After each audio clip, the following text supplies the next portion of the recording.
3 দিন প্রত্যেকটা ব্লকে এবং মিউনিসিপ্যালিটিতে, বড় ব্লকে 2 জায়গায়, ছোট ব্লকে 1 জায়গায়, বড় মিউনিসিপ্যালিটিতে 2 জায়গায়, ছোট মিউনিসিপ্যালিটিতে 1 জায়গায়। কলকাতা কর্পোরেশনের ক্ষেত্রে প্রত্যেকটি বড়োতে আমাদের জনকল্যাণ শিবির হচ্ছে 15, 16, 17, যারা বিভিন্ন স্কিমে পিএম কিষাণ সম্মান নিধি থেকে, শ্রম দপ্তরের একাধিক স্কিম থেকে, আমাদের প্রধানমন্ত্রী সূর্য ঘর থেকে, স্বচ্ছ ভারত থেকে, রাজ্যের অন্নপূর্ণা যোজনা থেকে, বার্ধক্য ভাতা, দিব্যাঙ্গ ভাতা থেকে শুরু করে যা যা প্রকল্প আছে কেন্দ্র এবং রাজ্যের, সেখানে নাম নথিভুক্তকরণ করতে পারবেন। নমস্কার।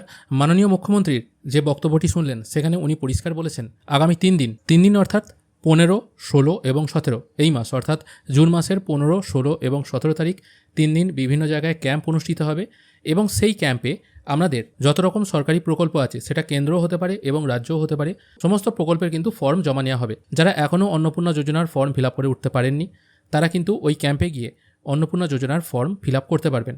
তাছাড়া অন্যান্য যে সুযোগ সুবিধাগুলো আছে, যে প্রকল্পগুলো অনেকদিন থেকে বন্ধ হয়ে পড়ে আছে, মানে নতুন করে যেগুলোর আবেদন নেওয়া হচ্ছে না, যেমন ধরুন বার্ধক্য ভাতা, তারপর প্রতিবন্ধী ভাতা, পিএম সূর্যঘর মানে বাড়িতে সোলার বসানোর জন্য যে আবেদন, সেই সমস্ত আবেদনগুলোও কিন্তু গ্রহণ করা হবে। মানে নতুন করে বার্ধক্য ভাতা, প্রতিবন্ধী ভাতা, বিধবা ভাতা এগুলো তো অনেকদিন থেকেই আবেদন কোনো গ্রহণ করা হয়নি, কিন্তু এবার কিন্তু সেটাও গ্রহণ করা হবে।